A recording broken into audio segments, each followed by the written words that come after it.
ਤੇ ਇੱਕ ਬਹੁਤ ਵੱਡਾ ਸਾਈਬਰ ਅਟੈਕ ਹੋਇਆ। ਚਾਈਨਾ ਨੇ ਹਮਲਾ ਕੀਤਾ।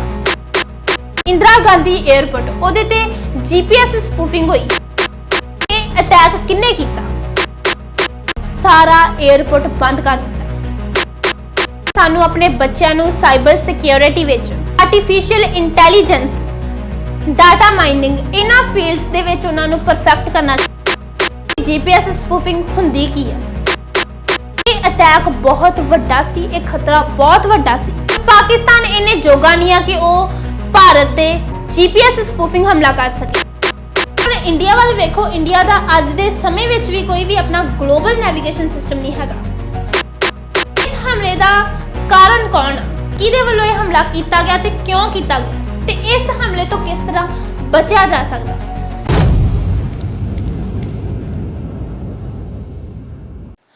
ਭਾਰਤ ਤੇ ਇੱਕ ਬਹੁਤ ਵੱਡਾ ਸਾਈਬਰ ਅਟੈਕ ਹੋਇਆ। ਕੀ ਹਮਲਾ ਹੋਇਆ?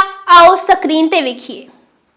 Delhi flight delays, first GPS spoofing, now a tech glitch, what's causing chaos at India's busiest airport? ਅਸੀਂ ਪਿਛਲੇ ਕਾਫੀ ਸਮੇਂ ਤੋਂ ਕਹਿ ਰਹੇ ਹਾਂ ਕਿ ਸਾਨੂੰ ਆਪਣੇ ਬੱਚਿਆਂ ਨੂੰ ਸਾਈਬਰ ਸਿਕਿਉਰਿਟੀ ਵਿੱਚ ਆਰਟੀਫੀਸ਼ੀਅਲ ਇੰਟੈਲੀਜੈਂਸ, ਡਾਟਾ ਮਾਈਨਿੰਗ ਇਹਨਾਂ ਫੀਲਡਸ ਦੇ ਵਿੱਚ ਉਹਨਾਂ ਨੂੰ ਪਰਫੈਕਟ ਕਰਨਾ ਚਾਹੀਦਾ। ਉਹਨਾਂ ਨੂੰ ਇਹਨਾਂ ਫੀਲਡਸ ਦੇ ਵਿੱਚ ਅੱਗੇ ਲੈ ਕੇ ਆਉਣਾ ਚਾਹੀਦਾ, ਕਿਉਂਕਿ ਜੇ ਅਸੀਂ ਦੁਨੀਆ ਦੇ ਨਾਲ ਕੰਪੀਟ ਕਰਨਾ ਚਾਹੁੰਦੇ ਹਾਂ, ਅਸੀਂ ਦੁਨੀਆ ਦੇ ਵਿੱਚ ਆਪਣੇ ਆਪ ਨੂੰ ਤਾਕਤਵਰ ਰੱਖਣਾ ਚਾਹੁੰਦੇ ਹਾਂ, ਤਾਂ ਸਾਨੂੰ ਇਹਨਾਂ ਫੀਲਡਸ ਦੇ ਵਿੱਚ ਅੱਗੇ ਆਉਣਾ ਚਾਹੀਦਾ, ਕਿਉਂਕਿ ਇਹਨਾਂ ਫੀਲਡਸ ਤੋਂ ਬਿਨਾ ਇਹ ਪੋਸੀਬਲ ਨਹੀਂ ਆ।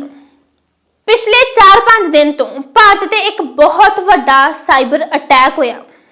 ਬੇਸ਼ੱਕ ਇਸ ਸਾਈਬਰ ਅਟੈਕ ਬਾਰੇ ਭਾਰਤ ਦੀਆਂ ਜਿਹੜੀਆਂ ਨਿਊਜ਼ ਏਜੰਸੀਜ਼ ਆ ਉਹਨਾਂ ਨੇ ਕੋਈ ਵੀ ਗੱਲਬਾਤ ਨਹੀਂ ਕੀਤੀ, ਪਰ ਇਹ ਅਟੈਕ ਬਹੁਤ ਵੱਡਾ ਸੀ, ਇਹ ਖਤਰਾ ਬਹੁਤ ਵੱਡਾ ਸੀ।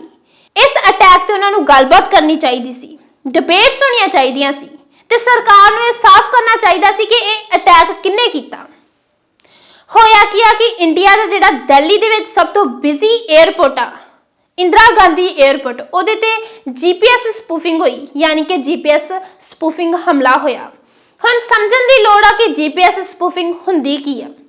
GPS ਸਪੂਫਿੰਗ ਦਾ ਮਤਲਬ ਆ ਕਿ ਕਿਸੇ ਵੀ ਡਿਵਾਈਸ, ਫੋਨ, ਗੱਡੀ, ਜਹਾਜ਼, ਡਰੋਨ, ਉਹਨਾਂ ਨੂੰ GPS ਸੈਟੇਲਾਈਟ ਸਿਗਨਲਸ ਆ ਜਿਹੜੇ ਉਹ ਗਲਤ ਭੇਜਣੇ, ਉਹਨਾਂ ਗਲਤ ਸਿਗਨਲਸ ਨੂੰ ਭੇਜ ਕੇ ਗਲਤ ਜਗ੍ਹਾ ਦਿਖਾਉਣੀ, ਇਹਨੂੰ GPS ਸਪੂਫਿੰਗ ਕਹਿੰਦੇ ਆ।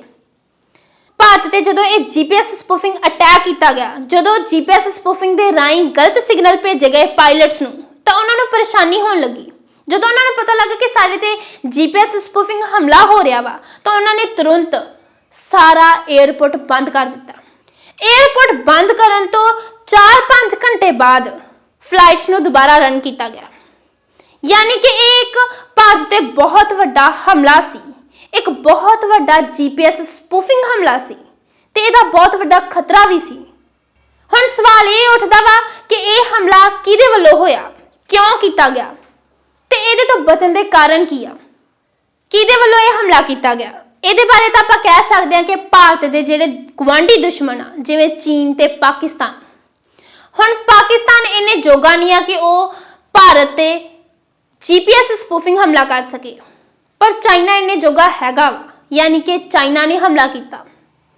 ਹੁਣ ਜਿਵੇਂ ਦੇਖੋ ਕਿ ਇੱਕ ਤਲਵਾਰ ਆ, ਉਹ ਬੰਦੂਕ ਦਾ ਮੁਕਾਬਲਾ ਨਹੀਂ ਕਰ ਸਕਦੀ, ਕਿਉਂਕਿ ਤਲਵਾਰ ਇਹਨੇ ਜੋਗੀ ਨਹੀਂ ਆ, ਤੇ ਇੱਕ ਬੰਦੂਕ ਇੱਕ ਜੈਟਸ ਦਾ ਮੁਕਾਬਲਾ ਨਹੀਂ ਕਰ ਸਕਦੀ। ਜਦੋਂ ਜੈਟਸ ਉੱਪਰੋਂ, ਜੰਗੀ ਜਹਾਜ਼ ਆ ਜਿਹੜੇ, ਉਹ ਉੱਪਰੋਂ ਗੋਲਾ ਛੱਡਦੇ ਆ, ਤਾਂ ਬੰਦੂਕ ਉਹਦਾ ਕਿਵੇਂ ਮੁਕਾਬਲਾ ਕਰੂ? ਇਸੇ ਤਰ੍ਹਾਂ ਜੈਟਸ ਆ ਜਿਹੜੇ, ਉਹ ਮਿਜ਼ਾਈਲਸ ਦਾ ਮੁਕਾਬਲਾ ਨਹੀਂ ਕਰ ਸਕਦੇ। ਜਿਹੜੀ ਮਿਜ਼ਾਈਲ ਆ ਇਹ ਨੈਵੀਗੇਸ਼ਨ ਦੇ ਰਾਹੀਂ ਚੱਲਦੀ ਆ। ਮੰਨ ਲਓ ਕਿ ਇਰਾਕ ਵਗੈਰਾ ਦੀ ਜੰਗ ਲੱਗੀ ਆ, ਉਹਨਾਂ ਨੇ ਕਹਿ ਦਿੱਤਾ ਕਿ ਅਸੀਂ ਬਗਦਾਦ 에ਅਰਪੋਰਟ ਨੂੰ ਤਬਾਹ ਕਰ ਦੇਣਾ, ਉਹਨੂੰ ਲੌਕ ਕਰ ਦੇਣਾ, ਪਰ ਜੇ ਮਿਜ਼ਾਈਲਸ ਨੂੰ ਗਲਤ ਸਿਗਨਲ ਦੇ ਦਿੱਤਾ ਗਿਆ, ਤਾਂ ਬਗਦਾਦ 에ਅਰਪੋਰਟ ਤੇ ਹਮਲਾ ਕਰਨ ਦੀ ਥਾਂ ਤੇ ਉਹ ਮਿਜ਼ਾਈਲਸ ਜਿਨ੍ਹਾਂ ਵੱਲੋਂ ਛੱਡੀਆਂ ਗਈਆਂ ਉਹਨਾਂ ਦੇ ਕਿਸੇ ਵੀ ਸ਼ਹਿਰ ਤੇ ਹਮਲਾ ਕਰ ਸਕਦੀ ਆ। ਤੇ ਇਹ ਕੀ ਹੈ? ਇੱਕ GPS ਸਪੂਫਿੰਗ ਆ। ਇੱਕ ਬਹੁਤ ਵੱਡਾ ਹਥਿਆਰ ਆ ਤੇ ਇੱਕ ਬਹੁਤ ਵੱਡਾ ਹਮਲਾ ਵੀ ਆ, ਜਿਹਨੂੰ ਇੱਕ ਬਹੁਤ ਛੋਟਾ ਜਿਹਾ ਹਮਲਾ ਕਰਕੇ ਵਿਖਾਇਆ ਗਿਆ।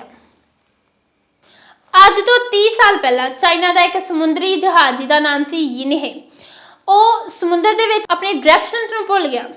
ਉਹਨੂੰ ਪਤਾ ਨਹੀਂ ਸੀ ਲੱਗਦਾ ਕਿ ਉਹਨੇ ਕਿੱਧਰ ਜਾਣਾ। ਕਿਉਂਕਿ ਜਿਹੜੇ ਸਮੁੰਦਰੀ ਜਹਾਜ਼ ਹੁੰਦੇ ਆ ਉਹ ਨੈਵੀਗੇਸ਼ਨ ਸਿਸਟਮ ਦੇ ਰਾਹੀਂ ਚੱਲਦੇ ਆ ਤੇ ਉਸ ਤੋਂ ਬਾਅਦ ਚਾਈਨਾ ਨੇ 1994 ਦੇ ਵਿੱਚ ਆਪਣਾ ਇੱਕ ਨੈਵੀਗੇਸ਼ਨ ਸਿਸਟਮ ਬਣਾਉਣਾ ਸ਼ੁਰੂ ਕੀਤਾ ਜਿਹੜਾ ਕਿ ਅੱਜ ਦੇ ਸਮੇਂ ਵਿੱਚ ਬਹੁਤ ਵਧੀਆ ਚੱਲ ਰਿਹਾ ਵਾ ਤੇ ਜਿਹਨੂੰ ਬਹੁਤ ਸਾਰੇ ਦੇਸ਼ ਯੂਜ਼ ਕਰ ਰਹੇ ਆ।